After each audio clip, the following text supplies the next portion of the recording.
자, 우리는 한 주 한 주 살아가는 삶 속에 정말 주님이 우리의 삶을 이끄시고 붙드시고 함께 하시고 도우시고 지키시고 역사해 주시지 아니하면 우리의 한 주간 아니라 한 달의 한 수간의 삶도 행복하게 살 수 없습니다. 행복은 제껴놓고라도 마음 편안하게 살 수 없습니다. 주의 도우심이 함께 하셔야 되는데, 고맙고 감사한 것은 아버지께서 일하시니 나도 일하신다고 말씀하시는 우리 삼위일체 하나님의 우리를 위한 일하시니 날마다 함께 하신다는 사실 때문에 우리는 저기 안심하면서 우리는 살아가게 되어지는 것입니다. 우리 믿음의 사람들은 사실 이 코로나19 이거보다 더한 것들도 우리 몸에 이미 병체들이 많이 움직이고 있고, 하루에도 암균이 의학자들 말로는 수백 수천 개가 생겨났다 죽었다 생겨났다 죽었다 이런다고 하듯이, 암균만 생겨났다 죽었다 합니까? 우리 몸체 안에 갖가지의 바이러스들이 생겼다 죽었다 하는 이 역사를 되풀이하고 있는데, 문제는 뭐냐? 하나님이 역사하셔야 된다. 하나님이 붙잡아 주셔야 된다. 하나님이 함께하여 주시면 우리는 이 세상 사는 동안 은혜의 위로함을 우리는 휘감고 살 수 있다고 하는 것입니다. 저는 하나님의 일하심 가운데 하나님이 우리 자신과 하나님이 핏값을 주고 세우신 교회를 위하여 우리 하나님께서 일하시는 방법 가운데 한 가지 방법이 뭐냐? 성령님을 통하여 일하시는 것입니다. 성령님을 통하여 역사하시는 것입니다. 그래서 성령님을 우리가 빼놓고 나서는 우리 교회는 존립할 수가 없습니다.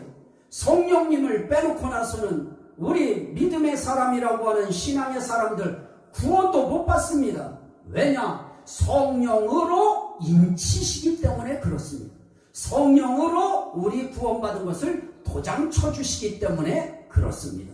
그래서 성령 없는 우리의 삶은 정말 의미 없는 것입니다. 부활이 없다고 하면 너희의 믿음도 헛것이오라고 한 것처럼, 성령님의 역사가 없으면 우리의 믿음 헛것입니다. 우리는 인생길에 이 신앙생활을 헛되게 하고 있을 수밖에 없는 것입니다. 그래서 오늘 저는 이 성령에 대해서 말씀을 드리면서, 그러면 그 성령은 어떤 것이냐? 오늘 우리가 말씀을 통해서 읽었습니다마는 예수님이 사도들과 함께 모였을 때에 그들에게 어떻게 하셨느냐? 그냥 슬쩍 이야기하여 이러시지 않고 분부하여 이르시되, 뭘 분부했느냐? 예루살렘을 떠나지 말고 내게서 들은 바 아버지께서 약속하신 것을 기다리라. 요한은 물로 세례를 베풀었으나 너희는 몇 날이 못되어 성령으로 세례를 받으리라. 아버지의 약속하신 것이 있었습니다. 그게 무엇이었습니까?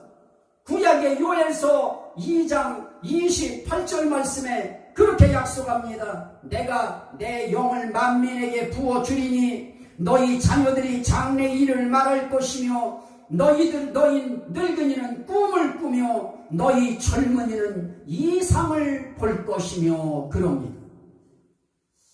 자, 너희 젊은이들이 장래 일을 말할 것이다. 너희 노인들은 무엇을 하느냐? 꿈을 꿀 것이다. 그리고 너희 젊은이는 이상을 볼 것이다.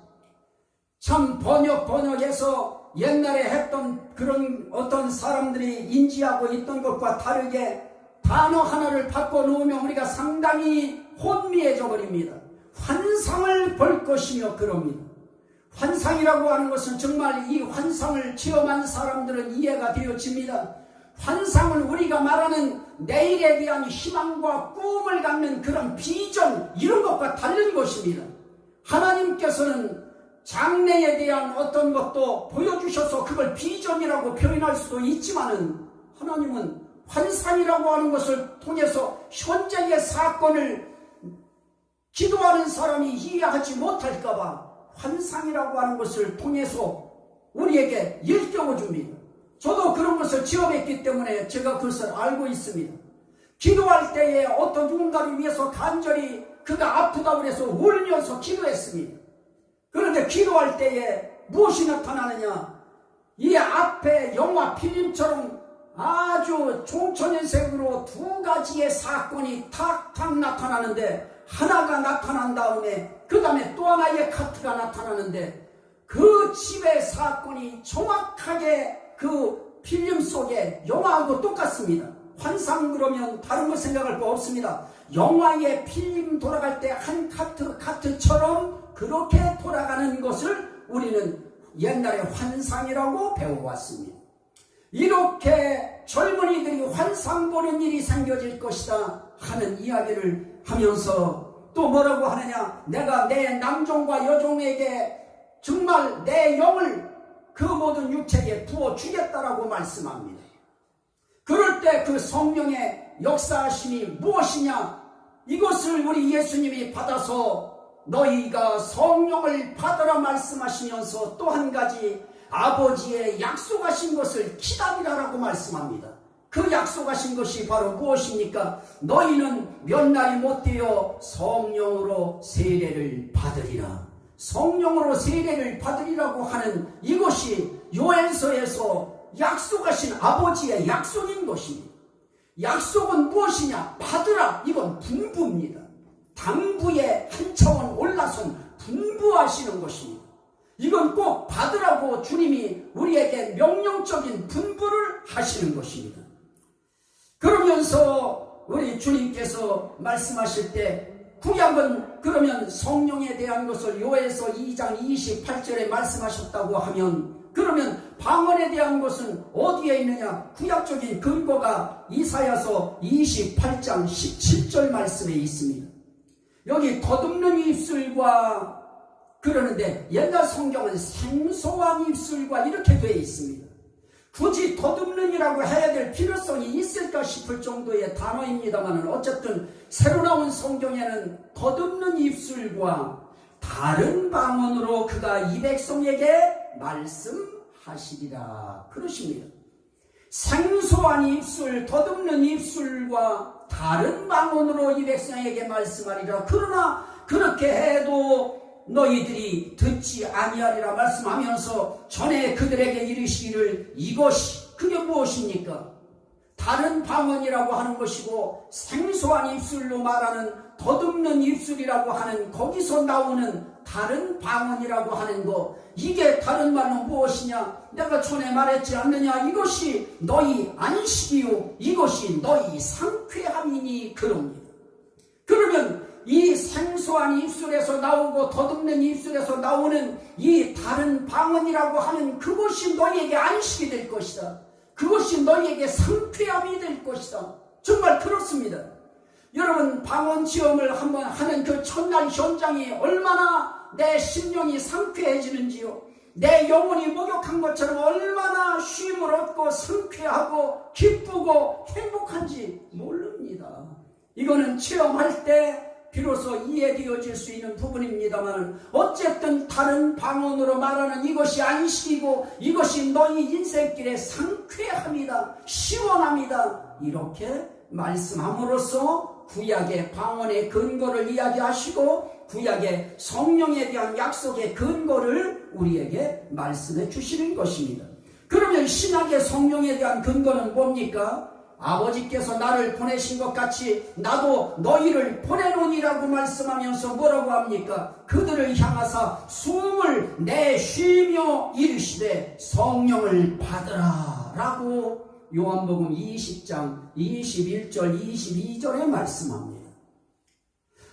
아버지께서 나 보내신 것처럼 나도 너희들 보낸다. 그런데 너희들 보낼 때 너희들 그냥 가면은 너희들 안 된다. 일이 안 된다. 너희들이 가기 전에 내가 너희에게 당부할 거 있다. 너희들이 받고 가야 될 것이 있다. 그게 뭐냐? 성령 받아라. 성령을 받으라. 이게 예수님이 이 땅에 오셔서 우리에게 보여주신 신약적인 근거 가운데 하나인 것입니다. 그러면 방언의 근거는 무엇인가? 그것도 우리 예수님이 마가복음 16장 17절에서 말씀하신 것입니다. 믿는 자들에게는 이러한 표적이 따르리니라고 말씀합니다. 그러면서 그들이 내 이름으로 귀신을 쫓아내며 새 방언을 말하며 그럽니다. 여기에 새 방언이 나타납니다. 따라합시다. 새 방언. 이건 굉장히 중요한 표현입니다. 우리 주님이 약속하신 성령과 더불어서 새 방언을 우리 주님께서 약속하시는 것입니다. 그런데 다른 거 예수의 이름으로 귀신을 쫓아내며 너희가 손을 얹은즉 나으리라라고 하는 그 다음 절에 있는 말씀, 이런 것들은 다 받아들이고 다 흡수하고 다 수용하고 그런 것들은 믿으면서 새 방언을 말하리라 라고 하는 부분에 대해서는 우리 한국교회가 이것이 일치되어지지 않고 둘로 나뉘어져 있습니다. 한쪽은 완강하게 반대합니다. 반대하는 이유도 분명히 있습니다. 고린도전서 14장 16절 말씀에 보면 네가 영으로 축복하면, 그러면 영으로 축복할 때에 알지 못하는 처지에 있는 자가 네가 무슨 말을 하는지 알지 못하고 네 감사에 어찌 아멘 하리요 그럽니다. 우리는 영으로 방언으로 축복할 수 있습니다.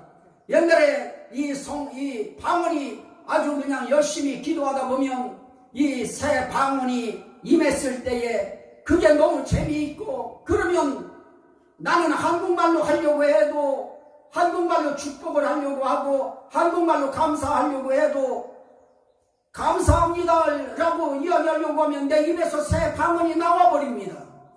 그러면 이것이 저만의 현상이었을까요? 이것은 고린도 교회에도 나타났던 현상이었습니다.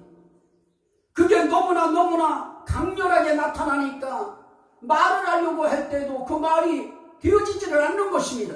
오히려 방언이 막 그냥 자연스럽게 튀어나오니까 축복을 하든 감사를 하든 다른 사람이 듣고 뭐를 말했는지 알아야 아멘을 하고 그 감사에 또 축복에 아멘 하지 않겠습니까? 동의하는 그런 일이 아멘이 아니겠습니까? 그런데 무슨 말인지 못 알아듣는 겁니다. 그런데 하는 사람만 그 말을 하는 것입니다. 이것 때문에 비난을 받아왔습니다. 고린도전서 14장 9절도 마찬가지입니다.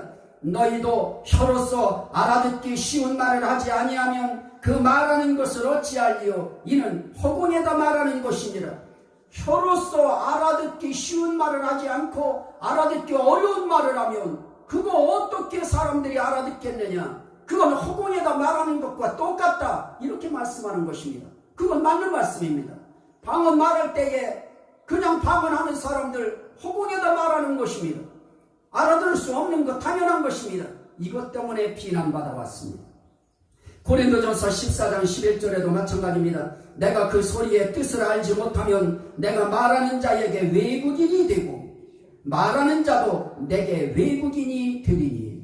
그건 당연한 겁니다. 서로가 못 알아듣기 때문에 서로가 외국인이 되어버리는 것입니다.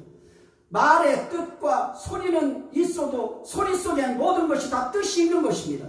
새도 저렇게 부르짖습니다. 울부짖습니다. 어떤 사람들은 저거를 울부짖는다고 하고 어떤 사람들은 노래한다고 하고 사람들의 그 감정에 따라서 받아들이는 그 표현이 다르게 나와지는 것입니다.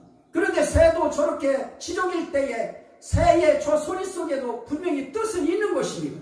왜냐? 그 뜻을 알기 때문에 자기들은 함께 그 뜻을 알아듣고 함께 움직이는 것입니다. 그러나 우리에게는 저 뜻이 뭔지를 모르는 겁니다. 알아듣지를 못하는 것입니다. 그러니까 우리는 우리 생각대로 판단해버릴 수밖에 없는 겁니다. 방언이 그와 똑같습니다. 방언의 소리는 있으되 그 소리 속의 뜻이 뭔지 모르기 때문에 사람들이 아멘할 수 없고 동의할 수 없고 그게 뭔지 모르니까 사람들은 어벙벙할 수밖에 없고 말하는 사람은 허공에다 말하는 것이 될 수밖에 없고 그리고 그것 때문에 사람들이 알아듣지 못하니까 알지 못하는 처지에 있는 사람들이 그거에 동조할 수가 없는 것입니다. 그래서 이 방언에 대해서 많은 비난이 있어 왔기 때문에 사람들이 이 방언을 어떤 사람들은 거부하는 것입니다. 받아들이지 않는 것입니다. 그럼에도 불구하고 아버지의 약속하신 성령, 이 성령이 언제 이루어지느냐?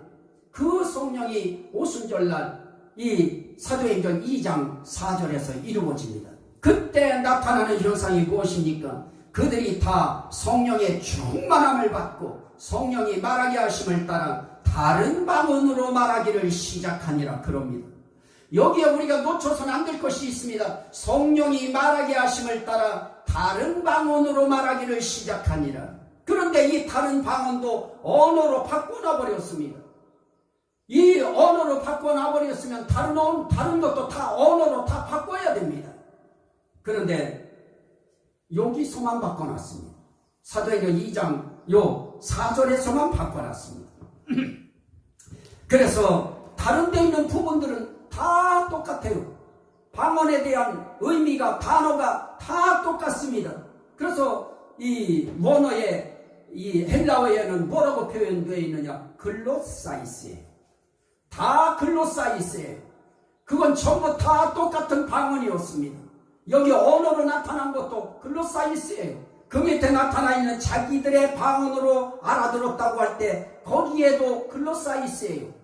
그리고 신약 이 사도행전에 나타나는 이후의 모든 방언 이야기도 다 글로사이스고, 고린도전서 14장에 나타나는 방언 이야기도 다 글로사이스고, 은사를 이야기할 때도 글로사이스로 나타납니다.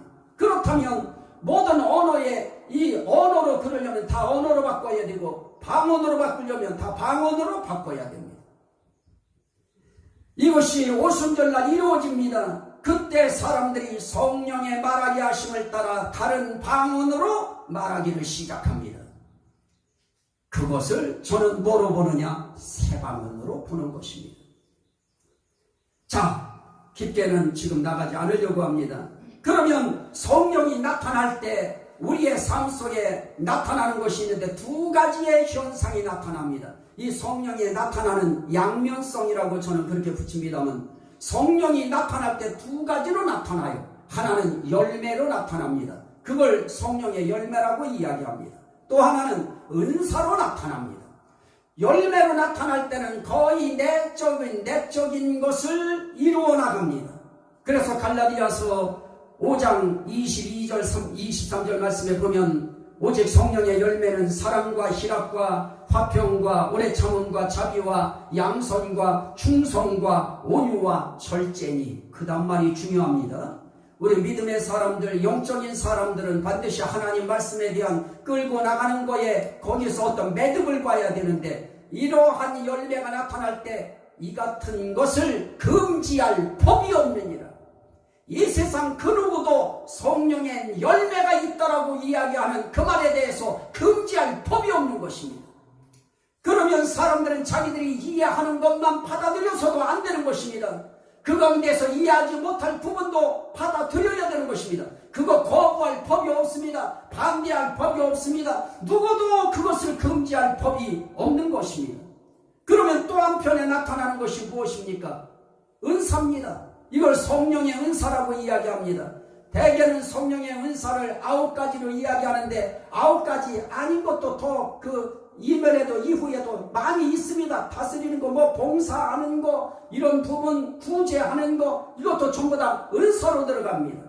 그런데 어쨌든 고린도전서에서는 이 12장에서도 그것을 은사로 나타납니다. 그러면 성령은 나타날 때 성령 받은 나타남에 두 가지 현상이 나타나는데, 하나는 열매로 나타납니다. 또 하나는 은사로 나타납니다.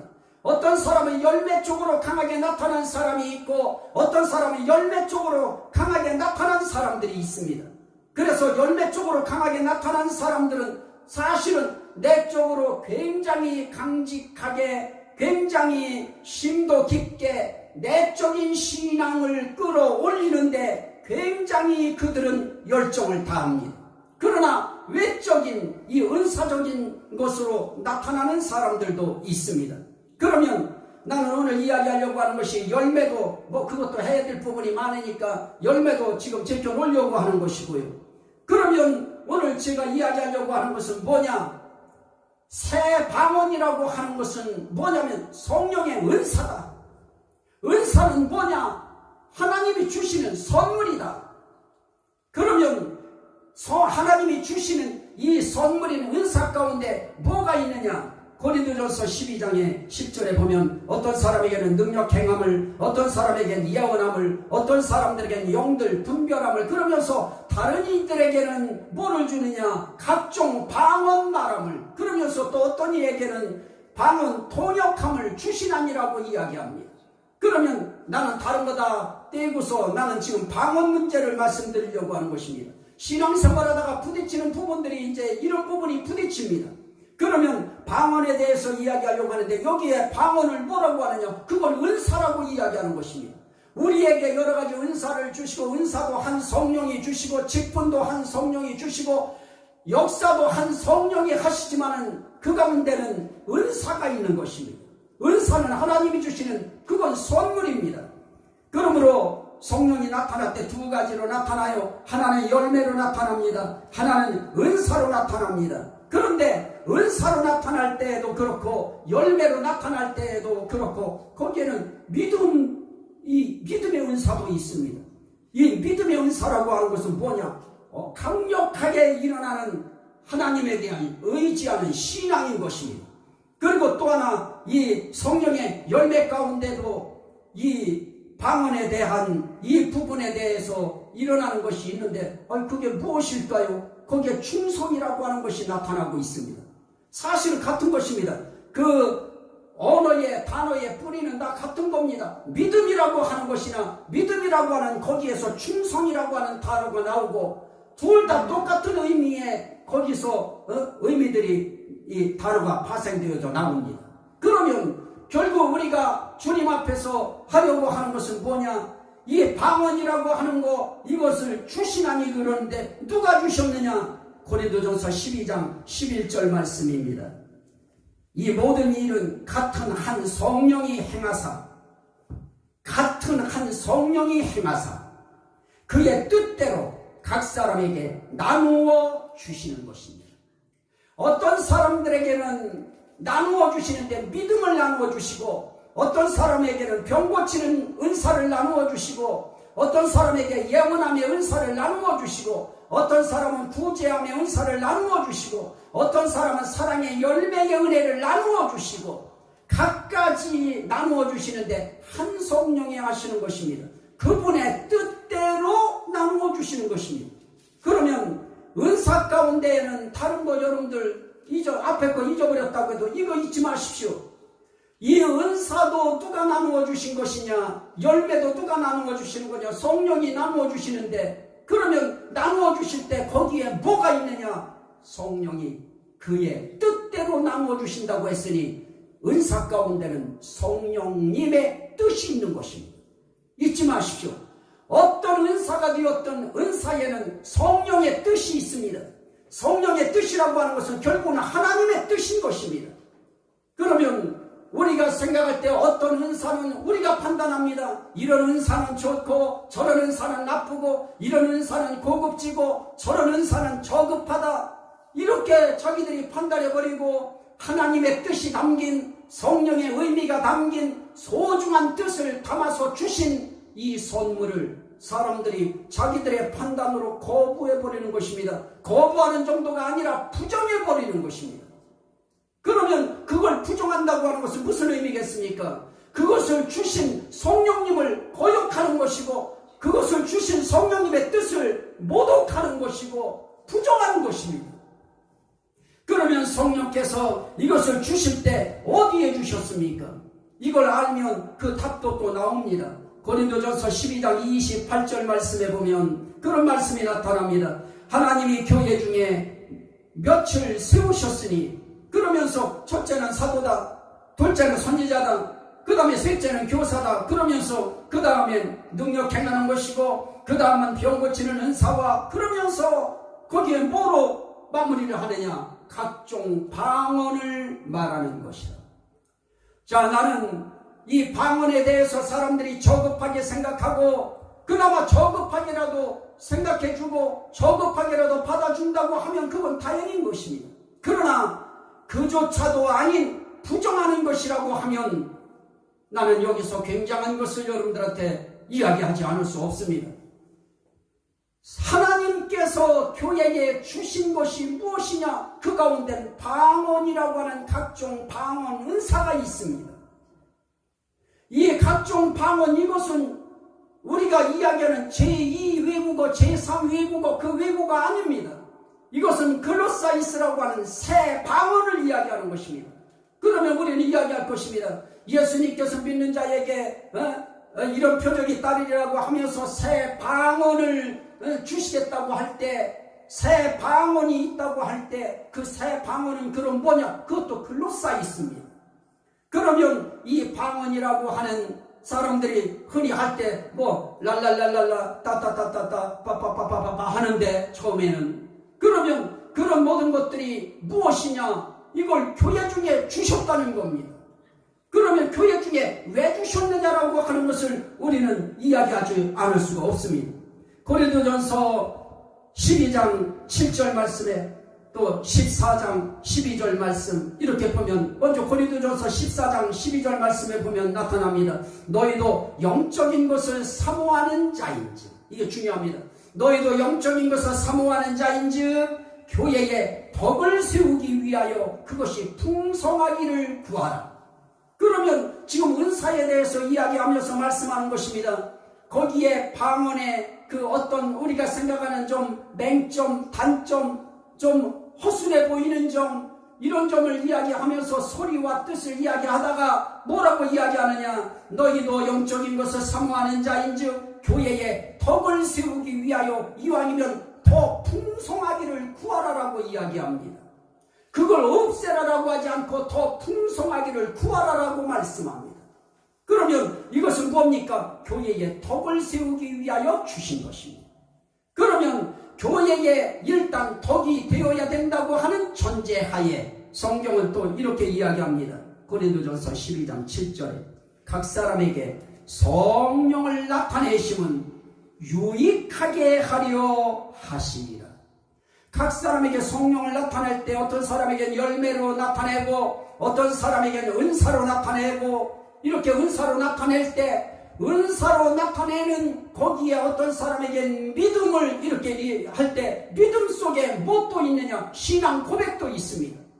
그래서 이 성령 받은 사람에게 나타나는 것 가운데 하나가, 이 성령을 받으면 어떤 상황에서도 나는 예수가 우리를 위하여 이 땅에 오신 거 믿습니다. 그분이 우리 죄 위하여 고난을 당하시고 우리 죄를 위하여 십자가에 달려 돌아가시고, 그분이 우리를 다시 살리시기 위하여 부활하시고 승천하시고 지금 우리를 또 데리러 오시기 위해서 다시 한번 그분은 이 땅에 오실 것입니다 라고 하는 것이 믿어지는 것입니다. 그래서 그 사람들은 예수를 하나님의 아들로 시인합니다. 구세주로 시인합니다. 그리고 그분이 하나님인 것 인정합니다. 그분이 전능한 하나님이요 영존하시는 아버지요 평강의 왕이라고 하는 것을 그 성령을 받은 사람들의 믿음을 통한 신앙이 고백되어지는 것입니다. 그래서 베드로전서 1장 8절 말씀에 뭐라고 합니까? 예수를 너희가 보지 못하였으나 사랑하는도다. 이제도 보지 못하나 믿고 말할 수 없는 영광스러운 즐거움으로 기뻐하니 믿음의 결국 곧 영혼의 구원을 받음이라. 그래서 영혼의 구원을 받은 사람들의 삶 속에서 나타나는 현상이 있습니다. 믿음이 일어납니다.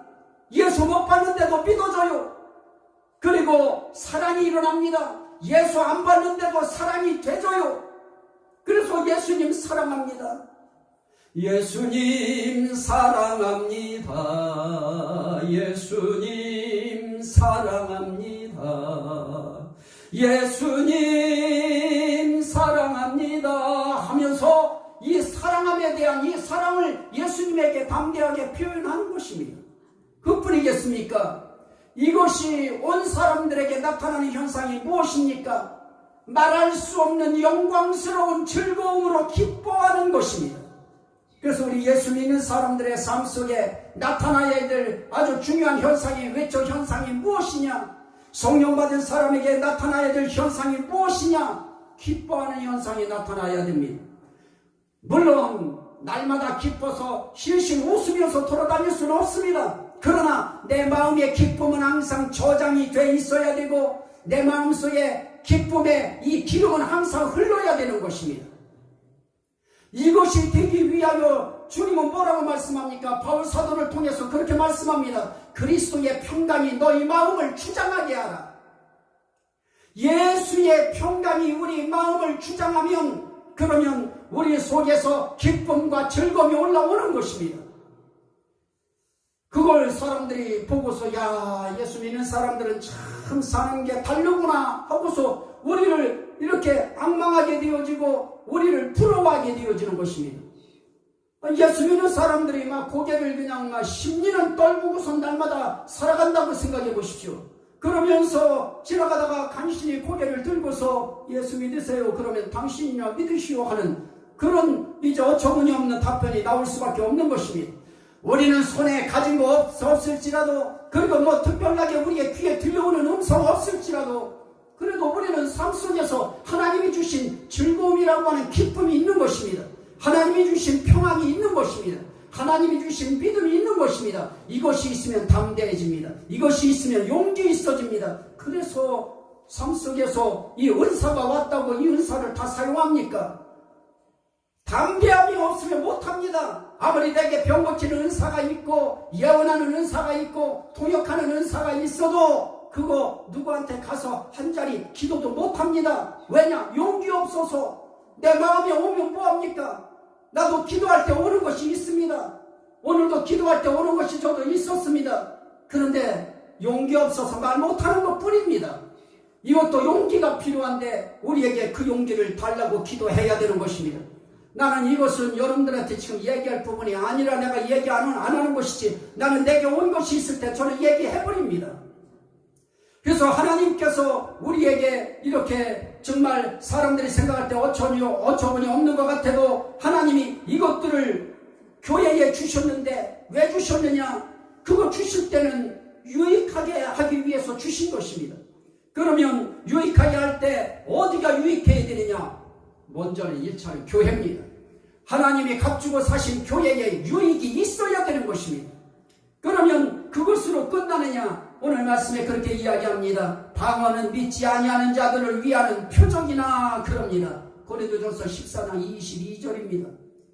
믿지 아니하는 자들을 위한 표적입니다. 그러면 우리는 교회 속에서 이건 그러면 교회 안에는 이거는 별로 의미 없겠네요. 우리 그렇게 생각할지 모릅니다. 아닙니다. 이건 교회 안에 주어진 것입니다. 우리는 방언하면서 밖에 돌아다니면서 해고 다니면 미쳤대 소리 듣습니다. 중얼중얼만 해도 미쳤대 소리 듣습니다. 알아보지도 않고 미쳤다고 해버립니다. 그러면 하나님께서 이 방언에 대해서 이야기할 때 믿지 아니하는 자들을 위한 표정이나 그럴 때 그 믿지 아니하는 자가 누구겠습니까? 교회에 나왔어도 믿지 않은 사람들이 있습니다. 영적인 것을 안 믿는 사람들이 있습니다. 나는 눈에 보이는 것만 믿는다. 나는 육적인 현실의 것, 상식적인 것만 믿는다 하는 사람들은 영적인 거 안 믿습니다. 예수의 이름으로 귀신을 쫓아내고 그리고 병든 자에게 손을 얹어주고 낫게 하는 역사들이 있다고 하는 신유의 은사도 그런 사람들은 안 받아들입니다. 안 믿는 것입니다. 그러한 사람들을 위한 무엇일까요? 이 방언은 표적이라고 말씀합니다. 믿지 않는 자들에게 표적인 것입니다. 그래서 그런 사람들이 교회 안에서는 첫 번째는 처음부터 배타하지 않습니다. 들어봅니다. 신기하기 때문입니다. 그리고 목사님의 1차적인 설교가 있었을 것이고 그로 인하여 나타나는 현상이기 때문에 믿는 교회 안에 공동체 안에 들어온 사람들은 방언하는 사람들의 방언 소리에 1차로 귀 기울일 것입니다. 그리고 나서 확실히 저 사람은 저렇게 할 사람이 아닌데 저런 말을 안 해. 저것도 한 번 하는 것이 아니고 저렇게 오래 하네. 우리가 말하는 우리의 말이라고 하는 것은 어떻습니까? 우리가 알고 있는 거, 우리가 더 강하게 생각하고 있는 거, 더 현실적으로 부각시키고 싶은 거, 우린 그 이야기 가지고 우리는 그거 가지고 말을 이어나갑니다. 그래서 우리도 말할 때 뭐 1시간도 할 수 있겠지요. 그러나 우리가 할 수 있는 중요한 것은 무엇입니까? 산에 가서 한번 기도해 보십시오. 산에서 우리가 기도할 때 우리 한국말로 우리의 자기의 자국어로 얼마나 기도할 수 있겠습니까? 그러나 긴 밤 기도할 때 이 방언이라고 하는 것은 정말 거기에 온 사람 가운데에서도 그걸 믿지 않던 사람들에게 밤새도록 하나님 앞에 울면서 방언하면서 또 하나님 앞에 기쁨으로 담대하게 기도하는 그 방언의 소리를 듣고 그것도 그들에게는 믿음을 다시 한번 일으킬 수 있는 하나님이 계시구나 하는 것을 일으킬 수 있는 하나의 표적이 될 수 있는 것입니다. 그리고 세상 사람들도 마찬가지입니다. 우리가 교회 안에서 하고 있는 것을 들어와서 처음에 볼 때에 이상하지만 그것이 앞으로 점점 가다 보면 저건 뭔가가 있다고 하는 것이 믿어지게 되어집니다. 그래서 그건 서로 방언은 하나님께서 주신 것입니다. 그러면서도 그 방언은 어떻게 합니까? 자기의 유익을 주셨다. 그러니까 예언은 교회의 덕을 세우나 방언은 자기의 덕을 세우나니 그럽니다. 그러면 결국 방언이라고 하는 것이 무엇입니까? 자기 덕을 세운다고 하는 것, 자기 유익을 세운다고 하는 것이 무엇이겠습니까? 상대는 그 내가 하는 방언의 기도가 상대에게 유익이 안 돼도 나 자신에게는 그 방언 기도를 통해서 기도의 이 문이 열려지고 기도의 줄이 잡혀지고 그리고 신앙생활하는 데에 하나님에 대한 믿음이 발생되어지고 하나님에 대한 의지하는 마음이 더 일어나고 이러면서 신앙이 점점 방언을 통해서 성숙해져 가는 것입니다. 신앙이 점점 방언 기도를 통해서 깊어져 가는 것입니다. 방언 기도를 통해서 우리의 믿음의 키가 점점 자라나는 것입니다. 그렇기 때문에 이 방언은 우리 받은 사람 당사자 자신의 덕을 세우기 위해서 우리 하나님께서 성령님께서 그것을 주신 것입니다. 그 사람은 그것 통해 신앙 세우라는 것입니다. 그러면 방언 못 받은 사람은 어떻게 될 것인가? 하나님이 성령 받을 때 와지는 열매로 나타나는 것들이 있습니다. 어떤 사람은 사랑, 희라, 화평, 자비, 양선, 온유, 절제, 충성 이런 것들이 있는 것입니다. 그거 부여잡고 자기의 믿음을 키워나가는 것입니다. 또 은사 받는 사람들은 은사로서 자기의 신앙도 키워나가고 교회도 키워나가는 것입니다. 그러면 은사라고 하는 것은 결국 무엇입니까? 교회의 덕과 교회의 유익과 자신의 유익을 위해서 하나님이 주셨다고 하면 이것이 하나님의 뜻이라고 하면 우리는 그 뜻 가운데 하나님이 주신 이 방언이라고 하는 것이 당신들이 생각하고 여기서 당신들이라고 하는 것은 제3자라고 하는 우리 속에 있지 아니하고 유튜버를 보는 그분들을 향해서 제가 던지는 메시지입니다. 정말 그렇다고 하면 그 속에 하나님께서 교회를 위해서 그리고 그 사람 당사자의 신앙을 성장시키기 위해서 유익하게 하기 위해서 하나님께서 주신 성령의 그 뜻을 당신이라고 하는 그 3자로서 그것을 판단하는 당신은 하나님의 뜻을 어떻게 생각하십니까? 그러는 사람들에게 있어서 교회는 무엇입니까? 성령님은 교회를 위하여 이런 은사를 주셔서 교회를 세워가려고 하시는데 정말로 자신의 마음에 맞지 않는다고 자신에게 그것이 정말 저급하게 보여지고 우습게 여겨지고 인정이 안 된다고 그것을 주신 성령님의 뜻까지 모욕하고 모독하고 부정하시겠습니까? 나는 성경에 기록되어진 그대로 그러면 사람들이 얘기할 것입니다. 아니 그것은 오순절날 이미 이 성령이 이 아버지의 약속하신 것이 임한다고 했을 때 그것이 성취될 때 끝나버렸다. 이렇게 사람들이 생각할지 모릅니다. 그런데 성경은 그렇게 이야기하지 않습니다. 고린도전서 13장입니다. 우리 한번 이 말씀을 우리가 한번 보셔서 다른 거는 또 잊어버려도 오늘 이 부분만큼은 여러분들이 잊어버리시지 말고 이거 보면 목사님 말씀한 것이 맞구나. 정말로 그런 은사도 정말 하나님은 언제까지 기한을 정해놨구나. 이렇게 여러분들이 이해를 하실 수 있도록 한번 보시겠습니다. 13장입니다. 고린도전서 13장에 사랑은 언제까지나 떨어지지 아니하되 예언도 패하고 방언도 그치고 지식도 패하리라. 우리는 부분적으로 알고 부분적으로 예언하니 방언도 부분적으로 하고 있는 것입니다. 우리가 알고 있는 지식의 은사도 있습니다. 지식의 말씀이라고 하는 은사도 있어요. 이것도 다 지금 부분적입니다.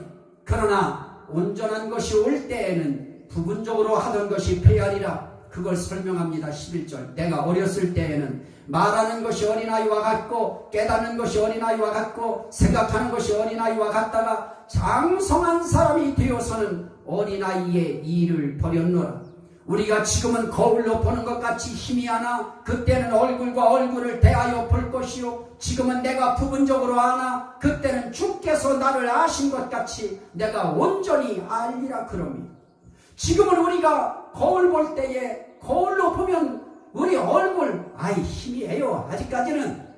그러나 얼굴과 얼굴을 대하여 보면 더 정확하게 우리가 볼 수 있는 것처럼 우리 주님을 우리는 지금은 거울로 보는 것처럼 멀리서 봅니다. 그러나 주님이 이 땅에 다시 재림하실 때 그때는 어떻게 되어집니까? 얼굴과 얼굴을 대면하여 보는 것처럼 온전하게 볼 것입니다. 그분이 올 때까지는 부분적으로 하던 방언, 부분적으로 하던 예언, 부분적으로 하던 각가지 은사들 이런 것들은 다 그때 가면 끝날 것입니다. 그러기 전까지는 이 방언은 지속될 것이고 존속되어져야 되는 것입니다. 그리고 그때까지는 교회가 하나님이 주님이 이 땅에 오시기 전까지는 교회는 계속 이 땅에 있는 것입니다. 교회가 있는 동안에는 교회를 세우기 위해서 하나님은 성령의 은사를 주시는 것입니다. 성령의 은사 가운데는 이 방언의 은사도 하나님은 주시는 것입니다. 안 준 사람들이 대부분이어도 주신 사람이 있기 때문에 교회 속에서 주심받은 사람은 소중한 사람인 것입니다. 왜냐하면 그를 키우려고 하는 성령님의 뜻이 그 사람에게 붙었기 때문에 그렇습니다. 그렇다면 주님 오시는 날까지 우리 이 방언에 대해서 부정해서는 안 되는 것입니다. 이걸 부정하면 결코 안 됩니다. 그래서 고린도전서 14장 2절에 방언을 말하는 자는 사람에게 하지 아니하고 하나님께 하나니 이는 알아듣는 자가 없고 영으로 비밀을 말함이니라. 그러면 방언 말하는 사람은 누구에게 하느냐? 사람에게 하는 거 아닙니다. 당신들에게 하는 거 아니니까 당신들이 판단하지 말라는 것입니다. 방언은 누구에게 하는 것입니까? 하나님께 하는 것입니다. 하나님께 하는 것이기 때문에 판단은 하나님만 합니다. 그런데 방언은 무엇입니까? 영으로 비밀을 말하는 것입니다. 그러면 영으로 비밀을 말할 때 누구의 영일까요? 나의 영인 것입니다. 내 영의 비밀인 것입니다. 나의 비밀인 것입니다. 내가 성도들을 위하여 기도할 때 제가 여러분들한테 다 까발려 기도합니까? 절대로 그렇게 기도하지 않습니다. 여러분들을 위해서 한 사람 한 사람을 위한 그런 기도는 내가 공중에서 만약에 한다. 난 그러면 여기에서 바로 대번에 난 방언으로 기도하게 되어질 것입니다. 왜냐? 나는 여러분들에 대해서 노출시키면서 기도하는 것이 아니라 여러분들 위해서 기도하는데도 여러분들을 위한 비밀 기도도 있습니다. 그러면 그 기도를 할 때에도 나는 비밀로 내 영으로 방언으로 기도하는 것입니다. 그러면 결국 나는 사람에게 하는 것이 아니고 하나님께 하는 것입니다. 만약에 여러분들이 기도하다가 여러분들의 혀에 뭔가가 여러분들이 하려고 하는 대로 안 되고 여러분들의 혀를 뭔가 주관하고 움직이고 이렇게 하는 역사가 나타나거들랑 그대로 편안하게 할렐루야 감사합니다 하고 맡기십시오. 우리 주님은 바울 사도를 통해서 우리에게 그것을 가르쳐 줬습니다. 바울 사도는 뭐라고 하느냐? 내가 너희보다 방언을 더 말함으로 하나님께 감사하노라 하고 고린도전서 14장 18절에 말씀합니다. 감사하는 것입니다. 방언을 말하게 해주심에 대해서 감사하면서 해야 됩니다. 그 다음에 모든 것을 품위 있게 하고 질서 있게 해야 됩니다. 고린도전서 14장 40절입니다. 품위 있게 하고 질서 있게 하는 것입니다. 고린도전서 14장 39절은 그런즉 내 형제들아 예언하기를 사모하며 방언 말하기를 금하지 말라고 합니다. 방언 금하지 마십시오. 하나님도 바울 사도를 통해서 방언 금하지 말라고 말씀했습니다. 어떤 법이 그것을 금하는 법이 있습니까? 아니 이 땅에 어느 교단에 어떤 교회의 헌법에 방언을 금하라고 하는 법을 어디에 누가 주셨습니까? 하나님 이외에 그 누가 방언을 금하는 법을 준 사람이 누구인가요? 우리는 한번 생각해 봐야 될 것입니다. 그리고 이걸 금지할 법 없다고 분명히 말씀하셨습니다. 성령의 역사는 금지할 법 없다. 열매도 금지할 법이 없고 은사도 금지할 법이 없는 것입니다. 그렇다고 하면 우리는 어떻게 해야 됩니까? 방언 말하기를 금하지 말라. 그것은 당사자도 해당하거니와 그렇게 금하려고 하는 사람들을 향해서도 하나님은 바울사도를 통해서 성령께서 말씀하는 겁니다. 금하지 말라. 그거 금하는 사람들은 오늘 제 설교를 듣게 되시거든 금하십시오. 방언 금해야 된다. 방언은 사탄의 방언이다. 이런 이상한 소리 하는 사람들은 그 입을 다물고 하나님 앞에서 이 명령 그대로 받아들여야 될 것입니다. 또 말씀은 뭐라고 합니까? 고린도전서 14장 28절입니다. 만일 통역하는 자가 없으면 교회에서는 잠잠하고 자기와 하나님께 말할 것이요. 이거 봐라. 여기에 보면은 잠잠하라고 하지 않았느냐? 여러분 해석 똑바로 해야 됩니다. 이 말씀도 뭡니까? 초대교회는 이렇게 예배 드릴 때에 기도를 시킵니다. 그러면 이 예배 중에 성령의 운행하심이 너무 강하게 나타나서 이 가운데서 어떤 사람이 강력한 음성으로 완벽하게 우리의 평소에 사용하던 음성이 아닌 2배, 3배의 날카로운 음성으로 라이스카 와이스라 하고 남들이 조용한데 팍 튀어나오는 방언의 음성이 있습니다. 이럴 때 모든 사람들은 조용히 기다립니다. 뭐를 기다릴까요? 거기에 방언을 통역하는 은사자가 있습니다. 그래서 통역하는 은사자가 그 방언을 통역할 때까지 조용히 기다리는 것입니다. 나도 옛날에 있던 교회에서 그런 현상이 저녁 예배 때 나타났습니다. 한 사람이 그 음성을 바라는데 그 음성은 굉장히 높은 음이었습니다. 나는 이때까지 들어보지 못한 음이었습니다. 그렇게 높은 음으로 딱 치고 나왔을 때 온 교회는 얼마나 조용해졌는지 잠잠해졌습니다. 그런데 용기가 없는 사람이 나중에 고백합니다. 용기가 없어서 자기가 통역을 그 시간에 못했다. 너무나 희귀하게 오랜만에 나타난 현상이라 자기도 감히 그 말을 해야 되는데 못했다. 이런 현상이 있는 것입니다. 그래서 그때에 공중에서 방언을 했습니다. 그런데 방언은 자기의 덕을 세운다고 했습니다. 예언은 교회의 덕을 세운다고 했습니다. 그럼에도 불구하고 어느 날 방언이 그렇게 하나님의 강력한 역사로 방언을 던졌을 때 통역하는 자가 없으면 자기와 하나님께 말할 것이. 그때는 어떻게 합니까? 더 이상 그거에 대해서 고집하지 말고 겸손하게 그것을 수그리고 하나님, 내가 기도했는데 통역이 없습니다. 하나님께서 이거에 대한 것은 하나님이 역사해 주십시오 하고 자기와 하나님께 말하는 것입니다. 이해되십니까? 예, 그것인 것입니다. 그리고 또 하나는 무엇입니까? 그러면 어떻게 말할까? 고린도전서 14장 15절입니다. 내가 영으로 기도하고, 그건 방언으로 기도하는 것입니다. 또 마음으로 기도하며 내가 영으로 찬송하고 또 마음으로 찬송하리라. 여러분 오해하지 마시고 제가 그냥 여러분들의 교육을 위해서 이렇게 하는 것입니다. 할 때 하나님 앞에 제가 이제 한번 시범입니다. 이건 정말 참 이때까지 안 해본 건데 제가 한번 여러분들한테 해드리겠습니다.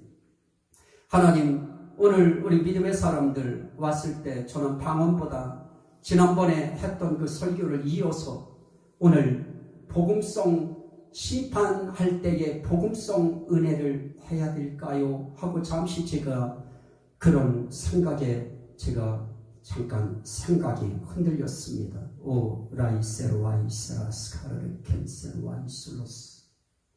하나님, 그럼에도 불구하고 나는 그래도 이 시간 동안 하나님이 이걸 준비하게 하셨기에 오늘 담대하게 그 생각을 줬고 이것을 합니다. 우리 스카르르 캔세르와이세라스. 하나님 앞에 나는 그렇게 내가 하나님 앞에 내 마음의 비밀을, 내 마음의 생각을 여러분들한테 없다고 하면 나는 여기서 그렇게 하나님 앞에 그렇게 이야기할 것입니다. 이런 식으로 하나씩 여러분들의 마음으로 기도하고 그리고 방언으로 기도하고 찬양도 마찬가지입니다. 나도 기도하고 좀 충만하다 하는 것이 느껴왔을 때는 나갈 때 그냥 우리 찬양 예수 사랑하심은 그냥 그렇게 하고 나가지 않습니다. 오 아일레세 와이세라 라이솔루스 비우세이 하고 나갑니다. 그런다고 해서 그거에 대해서 그렇다고 해서 내가 또 나를 사랑하시면 그렇게는 안 합니다. 대개. 그러나 하나님은 그런 식으로 정말 그게 자기 마음이 공허하다고 하면 열매 맺기 위해서 그렇게 해나가라고 하는 것입니다. 그리고 또 어떤 사람들은 또 방언에 통역 은사가 있는 사람들은 기도하면서 통역하면서 기도하면서 통역하면서 하는 것입니다. 이렇게 하나님 앞에서 우리가 해야 될 부분들이 분명히 있는 것입니다. 그러나 오늘 여기서 제가 말씀드리려고 하는 한 가지 고린도전서 14장 14절에 내가 만일 방언으로 기도하면 나의 영이 기도하거니와, 방언으로 기도하는 것은 내 영이 기도하는 것입니다.